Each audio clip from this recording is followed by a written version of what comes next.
actually compete with these upper echelon teams. And the competition is the name of the game, because we talk about teams wanting to get to playoffs and wanting to go as far as they can. And, oh man, you better hope that you don't get TSM or Immortals in the first round or something like that. But honestly, if you're really looking to be a competitor, it doesn't matter who you get in the first round, because you need to be able to compete with anyone. And right now, Envy's struggling to do that. They really are. And speaking of those playoff teams, they got 2-0'd by CLG, then they lost 2-1 to TSM, they got 2-0'd by Immortals, now they're playing Cloud9. Those are 3 playoff teams that they had to play in a row, so a very tough playoff schedule, and this is going to be their 4th. We'll see if they can compete against them, because really, you're going to be playing one of those 3 teams that I just mentioned previously. It's going to be, we know Immortals already has a bye lock, but it will be CLG or TSM for Envy, so they are going to have a very tough first round. Let's see what Cloud9 decides to bring up against him here. Envy banning away LeBlanc, Maokai, and Thresh. Their opponents banning out Elise, Zach, and Caitlyn. First pick Jarvan for Team Envy. Cloud9 now thinking about what they want to bring in response to that. Jarvan, we've seen a lot of play out of him recently. We really have. And it's interesting to see the Zach still banned away red side by Cloud9. Since it was nerfed pretty heavily in the last patch, a lot of teams are kind of shying away more from it, it seems like. But there is different levels of priority, different teams, placing different value on these champions, on these picks. Another one that it doesn't seem to be there's a lot of agreement on is Cho'Gath, because some teams still seem to really highly prioritize the Cho'Gath. Other teams are willing to let it fall completely through pick and ban. Well, we're not going to get to see Contracts' Kayn here in game number 1. They have locked in Rek'Sai for the jungle on the side of Cloud9. Also going to go ahead pick up Tristana there for the AD carry position. Remember, Kalista is still open, but they've opted for the Trist instead. Yeah, the Tristana has, I would say, a lot better scaling, a lot better sieging, and that is one of the reasons why you are seeing it picked so frequently.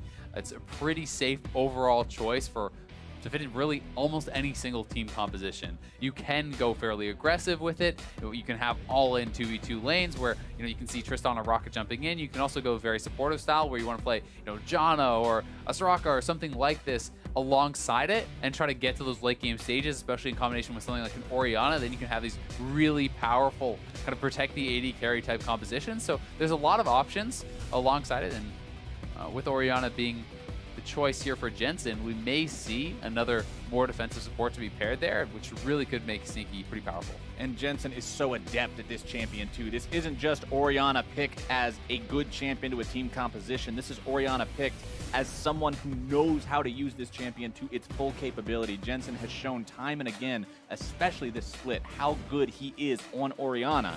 So him playing it here in game number 1 definitely bodes well for Cloud9. And it's his most played champion by far. He almost has an 80% win rate on it, 78.6% win rate, 14 plays. His next most played champion is actually Syndra at 7. So certainly a comfort pick there for Cloud9. And they are going to be the ones actually banning away some of the defensive support. So taking away the Janna from Hakuo. It is definitely another champion that can work very well in combination with the Sivir. And Sivir is one of the champions that can become the hyper carry in the late game.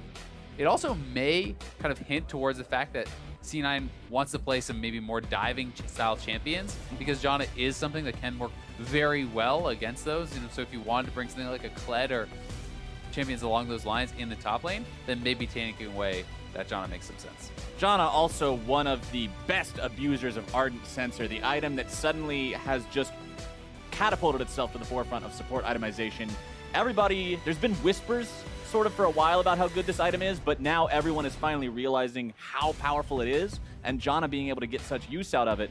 Not surprising to see her banned away Taric as well. Shen and Gnar banned out by Envy, really focusing that top lane. She's also quite safe, right? Because of all the disengage that she has. So while there are other supports who can utilize it very, very well, they're not as safe, I would say. Something like a Sona can be very, very vulnerable to these ganks. It is a very squishy champion, but there still are a lot of melee supports in the meta. It looks like we are going to be seeing Alistar here from Smoothie, and it's only the second time he's actually played this split, but we know how adept he is at these melee supports. He's played quite a lot of Braum, he plays Taric, he plays Blitzcrank, Tom Kench, so this is something that's certainly in his wheelhouse, although he hasn't shown a lot of it.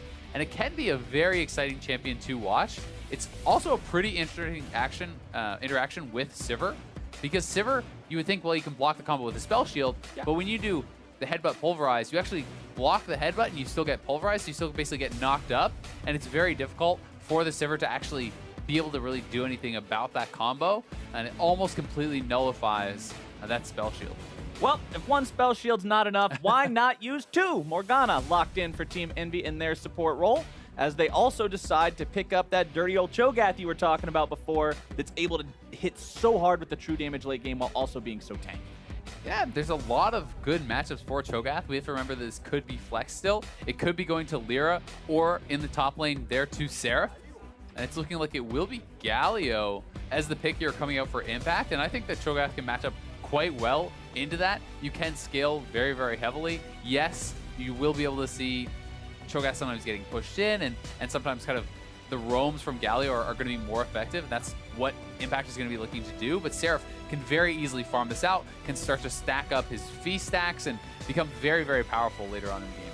And I really want to keep eyes, like every series that Envy plays, on Lyra this game, because especially recently, we have seen this team completely fall apart when he is shut down in the early game. When he's not able to get going, the team doesn't really have a way to get themselves into the game. Come mid-game and late game, they're just completely eclipsed. So Lyra on this Jarvan needs to be making those plays and getting the team ahead. Yeah, he certainly does. And Jarvan is a champion that can be very, very effective in the early game. It's one of the champions I think has probably the best level 2 gank because of the actual CC and the engage range offered by that knockup. So Jarvan, you can do very aggressive early pathing, you can do power farming. We're seeing much more defensive style tanky builds coming out of Jarvan these days. Cinderhulk usually into something like a Knight's Vow. We'll see if he's going to go that route, or if he is going to try to go a more aggressive route with Warrior or Black Cleaver in there and try to take over. And look at his lanes. If he can manage to hit that flag and drag combo, he's got a Rupture to follow it up in top lane, he's got a Seismic Shove to follow it up in mid lane, he's got a Binding in bottom lane. That is a dream. Yeah, there's certainly a lot of follow-up there for him. That said, Rek'Sai, also another champion that can get involved very early on in the lanes, has powerful ganking, and he's going to have to be wary of the 2v2, because a level 3 Rek'Sai is very strong, and you know, if you go up, you have to be sure not only that you can win the 2v1, but that you can win the possible 2v2, because Contracts is very active in the early game, and despite the fact that he hasn't had a ton of success on Rek'Sai as a champion, he has been very good in recent weeks. And speaking of recent weeks and kind of that performance Cloud9 has had with their 4-match win streak, this is a team that's also gone on record saying, we feel like we're improving at such a ridiculous rate right now. They talked about how they've identified some weaknesses that honestly were a long time coming in terms of finding out, hey, this is what's wrong with our playstyle, and they think that that's the trick for them getting better a lot quicker, as Hakuo ends up face-checking into Smoothie there. Sneaky now having to run away from Apollo, who lands a couple of auto attacks here onto him. Ricochet going to supply a little bit of extra damage, as shouldn't be any problem getting back in time here. Yeah, they'll be just fine. And Smoothie trying to kind of push Hakuo back to not allow them to get up and get that vision, but he gets it anyway, plus he's going to be able to get some extra gold from that Spell Thief, so not sure if it was super worthwhile. Envy, either way, do get vision on actually both sides of the map, and C9 doesn't get vision on either side, so certainly a pretty big advantage early on for Lyra as far as being able to track Contracts, because he's going to know exactly where he's starting. He's going to be able to see him at the Raptors. Niski is already in position to try to come up and actually steal away some of the little Raptors from him. And this is actually something that's pretty likely to happen, because with the Winds of War, it gets him so low. So he can actually position. Yep, he got two. That's so big. You get two, the enemy jungler cannot hit level 2 off the chicken camp. Yeah, even with the big one. So normally you actually get level 2 just off the little chickens, and even if you kill the big one, now you're still level 1. So this means that he has to do a leashless level 1 red buff. That is going to be much slower for him. Lyra's already level 2, already on his blue buff, and will be able to have the option to try to either get a super early gank, power clear, or even look to meet Contracts at one of his buffs, because Contracts is certainly going to be at a disadvantage because of this. And I love seeing the consequences of just those small things in League of Legends, because you get down that early ward on the enemy jungle, it allows your mid laner to time that steal properly, and just getting both of those stealaways might be so big here. Lyra grabs his own Gromp. Contracts was honestly pretty audacious going in like that. Yeah, Contracts, I think, misreading what Lyra was doing. My guess is he felt like Lyra was going to be taking away his blue. That's the only reason you actually go over there as a level 2 Rek'Sai, because you cannot fight anyone as a level 2 Rek'Sai. You don't even have your tunnel, you don't have your true damage bite. So he's just misreading the situation, essentially. We saw sometimes how that can work out very, very well for our teams. Yesterday, notably, Smithy was able to really read some jungle pathing very well early against Lyra and get a big advantage for his team. And this time, Contracts makes his best guess, but does come up wrong. Jensen and Niski just farming back and forth here. Niski going to be pushing those waves around, farming them up. Remember, he is definitely going to have his work cut out for him going up against Jensen's Orianna here. You mentioned the 78% win rate, and it's not just stats, too, because we talk an awful lot about stats, but when he comes in the clutch on this champion in so many different fights, in so many different games, we've seen multi-man shockwaves all the time when Jensen's playing this. We've seen game enders out of him. It's not just the stats, it's the playmaking. Yeah, he's one of those guys that not only can control lanes, can sometimes get his own advantages very heavily, he's always the late game insurance policy. Whether C9 is ahead, whether they are behind, you have to worry about Jensen on this champion because he can turn around fights. He can take over games, and he has done that very, very often. Wave pushed up, so he's not going to be doing a whole lot for now as the Envy Invasion squad comes for Contracts Blue. Scryer's Bloom's going to spy him out, force him off. Ward cleared out by Lyra. They got to be aware of that collapse potential. I mean, yesterday on a blue invade at 4 minutes, they got 4 for 1. Not good. Against some Mortals. They're having flashbacks. Yeah, I mean, you got to be a little bit nervous about that. Yes, the MV bot lane is here faster, but Sneaky is already pushing out the wave, so they're going to have to go back to bot to actually catch this, and will not be able to continue on that evade. So Contracts delayed a little bit, but eventually will be able to clear up his blue buff, and all things looking pretty even across the board. Oh, nice engage from Smoothie. Hakuo going to be jumped on and beat down. First blood, Sneaky. Cloud9 with the instant trigger pull. Really nice engage there from Smoothie. Finds the combo, and Siki just jumps right in with that rocket jump, and there is some of the all-in potential that you can use with Tristana. So despite the fact that she is that hyper carry in the late game, also has this early all-in potential, very well executed. They even got the summoners down too. Yeah, you got the heal from Apollo, you got the flash from Hakuo, you still get the kill. That was just explosive from Cloud9. Smoothie wasn't willing to wait. He said, all right, catch him off guard, here we go. Perfectly done from these guys. Yeah, this is really well done. Comes out of the bush, so just not enough time to actually react there. Full commitment. The Ignite goes down instantly, so Apollo cannot get that full heal out either. And when you're able to pull off that combo, it's very scary because if you fall behind a Tristana lane, they can be pressuring your turret so heavily. So look for them to try to shove up and really extend that advantage if they can. It's also huge that Sneaky's the one who actually gets that last hit because he's already going to be on that BS sword, going to have a very nice early buy. Sneaky now having that extra damage means the Tristana ramp game is in effect, starting to scale up, doing what he needs to do, getting towards those mid-game, well, not really even mid-game, mid to late game spikes that Tristana is so well known for. The Black Shield was also available for Hakuo during that, by the way. He just could not react in time because Smoothie jumped on him so quickly. Yeah, playing around the vision, right? Coming out of the bush, there's very little time to actually react there, and woo, C9 the fans. The Cloud9 fans, that is a passionate fan base, man. 90-10 in terms of that vote, saying Cloud9 is going to walk away with the win here, continue that streak. I mean, Cloud9 has been winning some fan votes against TSM, which a couple of years ago was something that I felt Unheard like of. never happened. Yeah. And now they seem to be often very even or Cloud9 favored. This is a team that has a lot of fans and a lot of very passionate fans. And I think a lot of that is in part to the fact that these guys are active streamers as well. You know, especially Zeki has so much of a following. They're personalities. They're people that other people like to root for. And right now, they're on one hell of a comeback swing. This is a team that, remember, was looking to be really struggling around midway through this split. Once we hit about the halfway point where the other teams were going to, where Cloud9 actually was going to Rift Rivals, they're sitting on 6-6, and everybody was like, well, I mean, what are these guys doing here? Are they slipping away from the form that we saw in Spring Split? Are they not going to be one of the top contenders? But now they've bounced back. Now they're coming back into their own a little bit. The question remains, will they be able to compete with the likes of Immortals and CLG and CSM? Yeah, and that's what we'll have to find out.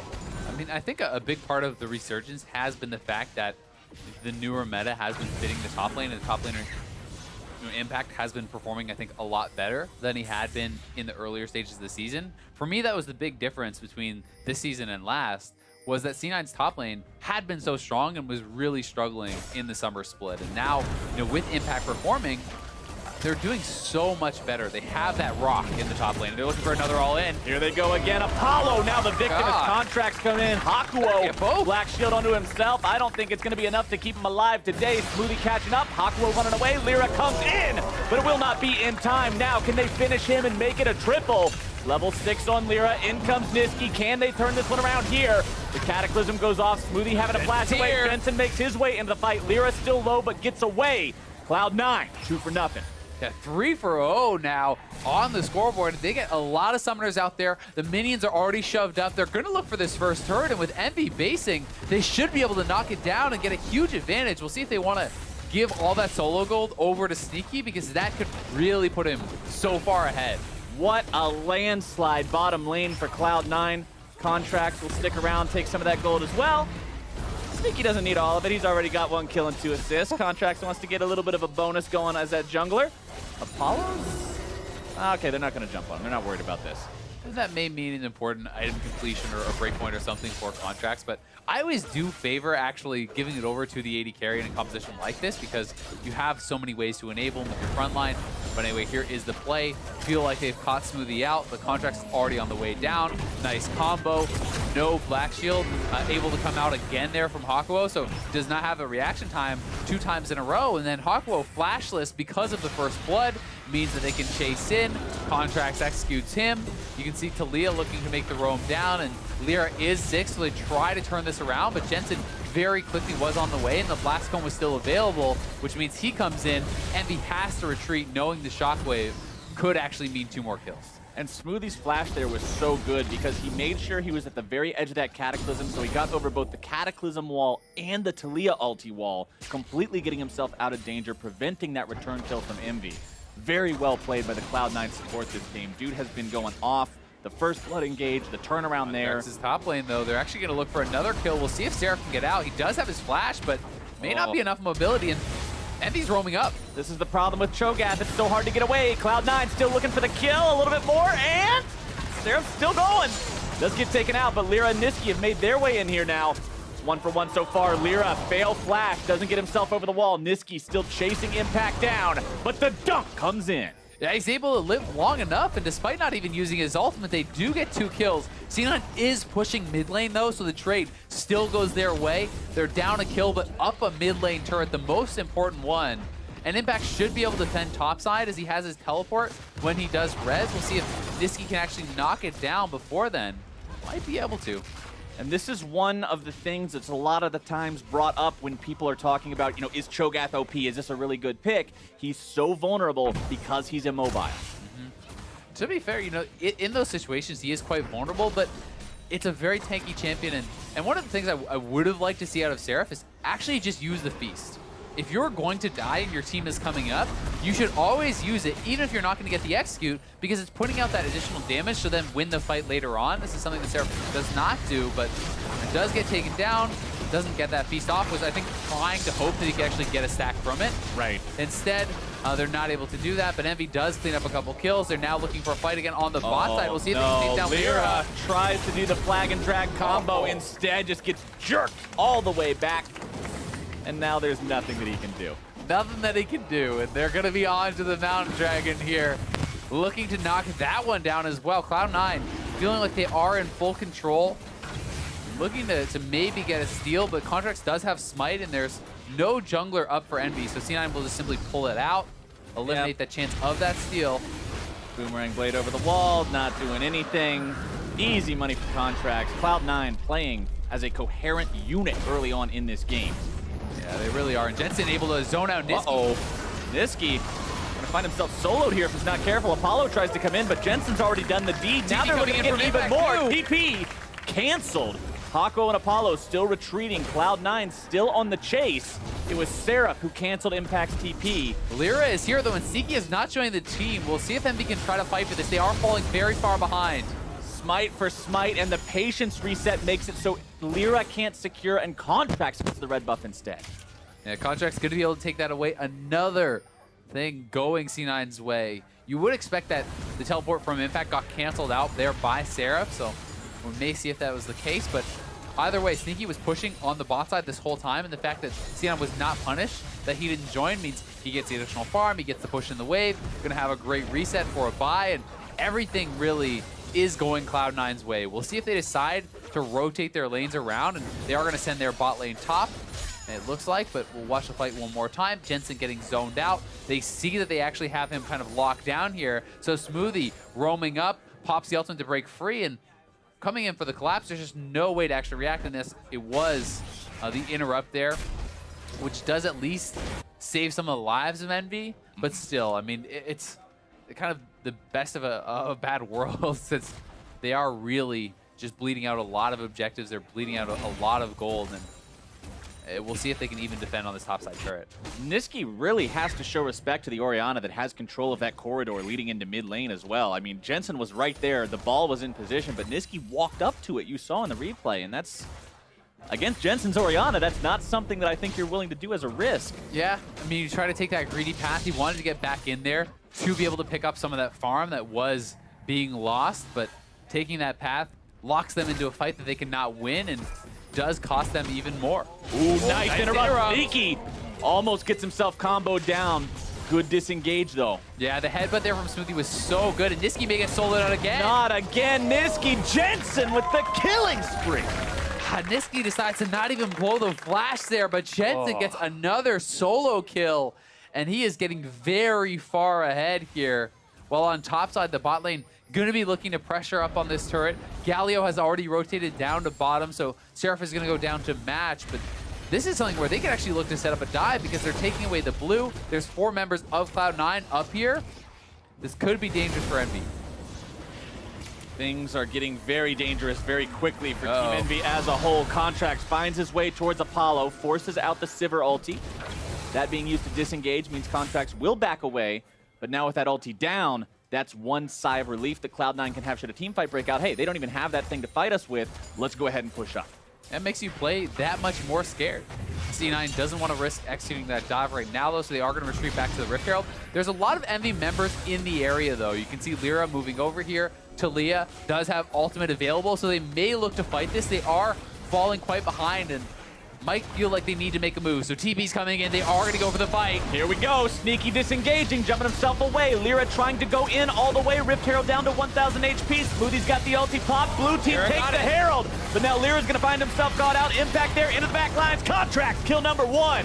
As C9 now falls backwards. A big shockwave finds 3. And Envy is eradicated from the river. 1 for 4 so far, and Cloud9 finds their 15-minute ace. They get the ace, and they're going to be able to push both top and mid off this. They're going to take even more, so despite the fact that Lyra wins that Smite battle, C9 comes out massively ahead, and Jensen already so strong, completing these early items, hit a huge shockwave that really decimated Envy in that fight. That's that playmaking we were talking about. Yes, he's got numbers. He's up 40 CS on his opponent. He's 6-0-2, but he also shows up in those moments. That's what makes this Orianna such a threat. And Cloud9, what a fight against Envy. All right, so we'll watch it one more time. Watch the headbutt from Smoothie. Hakuo laid on the Black Shield again, and this has been happening almost every time this game. So headbutt out of the flag and drag. He has been so good with these disengages from Alistar. He did it on the top side, but some criticism has to be thrown Hakuo's way when it keeps happening. His Black Shields have not been on point. That turning around that disengage, keeping Sneaky safe was so big, and then look at the 3 members. They group up, and the triple shockwave from Jensen, catching them all on the edge.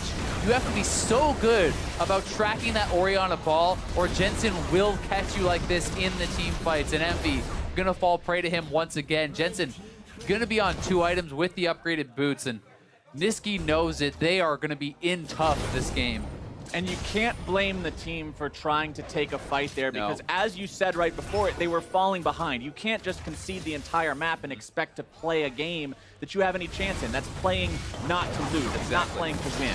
Yeah, Niski may get run down here now. Contracts. Flash keep him alive, though. Look at the damage from Jensen and even Impact in the last fight. Impact did 2.3K. Galio has some pretty good AoE, and we're going to see top turret go down, so the gold lead going to extend that much further. But, I mean, Jensen is at such a ridiculously strong point at this stage in the game. He completed his Leandries and his Sork boots off that fight, so he's on 2 items, double spell pen, has a lot of CDR. If he gets involved in a fight in any way, he will be crushing Envy. Envy essentially has to be able to burst him out right off the bat to have any chance in a fight. But then even Sneaky is quite strong, and Contracts is getting strong, and it's really hard to actually access the carries when there's this big 3-man front line. Yeah, Envy's going to have to find some sort of way to insta-gib someone with a Cho'Gath ulti or a Niski combo or something along those lines, but it just is so much easier said than done. It really is. Cloud9 is essentially running what is, in my opinion, one of the very easiest comps in the game as far as composition style, where you have 2 threats and you have this massive front line. If you're already doing well, it's so hard to lose team fights because you have to get through all these carries, and there's so much CC and there's so much disruption. Your carries are able to free fire and have a lot of safety. When these comps fall apart, though, is if your carries fall behind, your team has no damage, and then your team fight is pretty bad. In this stage, though, we know Jensen is fed, Sneaky's doing great, and they're looking for a dive. And the whole team's coming bottom for a party. Sneaky drawing turret aggro means they have to back away for a moment. Rupture fired off, doesn't find the ultimate. Weaver's wall going up, but the turret is going down, and now Seraph is the target. Taunt comes through, there comes your knock-up, more damage poured into the front line, and he won't last long. A godlike Jensen takes him out as Cloud9 in danger of losing their jungler now brings in the cavalry. The hero's entrance keeps him alive and makes sure it's not going to be a 1-for-1 as Apollo and Hakuo will hold the line, clear out that minion wave, and halt C9's advance only for a moment. Yeah, there is a Rift Herald down mid lane, though. Lyra very intelligently dropped that before he came down to the bot side, so fighting back, getting that turret out, is pretty smart. Actually, excuse me, Niski was the one who actually dropped the Rift Herald. Either way, a good play from MB to try to at least get something back there and claw their way back in, because it's often actually really tough when you are losing this badly to get turrets with the Rift Herald, because the winning team usually has enough time to respond. So the fact that they have picked up, turret on the top side thanks to Apollo slip pushing, and now this turret in the mid lane thanks to that Rift Herald, at least gives them a little bit of hope. But that hope will quickly fade unless they can find themselves some sort of amazing fight, or Cloud9 ends up putting themselves in a spot where they throw heavily, down 6,000 gold 20 minutes in, 13-3 in the kill count. I mean, unless it's pretty much a clean ace and a Baron, it has to be a lot of fights in a row, because they are so far behind, and I think that their composition is so much harder to execute than that of C9 from this stage, when you have Tristana already on 2 items with so much protection, and Jensen so powerful, plus a lot of engage, and they're going to be looking for more fights. Here we go again. Seraph's supposed to be the front line, but Cloud9 has no qualms with going in directly onto that Cho'Gath. TP from Impact there off to the side, just in case he needs to make a hero's entrance. He won't have it for the next few seconds still, though. C9 may just start up the Baron. They have double Mountain Dragon, and I think that's going to be the call. Start it up, make Envy come to you, and then turn for the fight, because you cannot just stay at the Baron and fight it at 21 minutes in. It will do a lot of damage. We'll see when they turn. Smoothie popping the ulti immediately at the start here. Weaver's wall fired off. Baron under 3K, but Cloud9 has decided to go for the fight. Impact, flash taunt onto 2. Lyra the target. Sneaky with the auto attack firing time. Contracts grabbing the kill onto Hakuo as well. Seraph having to run away. Contracts taken very low. Hero's entrance again to keep him alive. Legendary Jensen as Contracts falls. It's a Jensen 2-for-1, but the Shockwave finds the carries. And a double kill for this Orianna yet again. Catching both the carries there from Jensen. Amazing flash shockwave at the end of the fight. Great patience from him. And C9 get 4 kills. They're going to go right back to the Baron. And despite not having a jungler, they will start it up. They have to keep Lyra away, though, because he is on the map. Doesn't look like he's even going to be able to get there in time. And Cloud9 has all but locked up this one. 22-minute Baron after killing all but a couple members of the enemy team.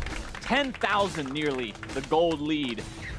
It's going to be a push towards the base coming up next, and honestly, I don't know how Envy holds. I honestly think they can end with this Baron. It's a very high chance. They have such strong diving with Alistar and Rek'Sai and the Galio, and they can really siege down these turrets. They may want to play it a bit more safely, look to knock down multiple inhibitors, look to collect the outer turrets, and just extend their gold lead, and that is also a very viable option. But if Cloud9 wants to get aggressive, there's a high chance they close it out. And Seraph needs to be looking out as well, because they have started the past couple of fights jumping onto this guy just because he has no way to get away. Yeah, and when the team is actually not strong enough to fully dive with this essentially dive composition where you pop the Silver Ult, you throw in your Jarvan, you throw in the Cho'Gath, I mean, Cho'Gath is just going in, and then he's like, hey, guys. All right. Team, where's the team?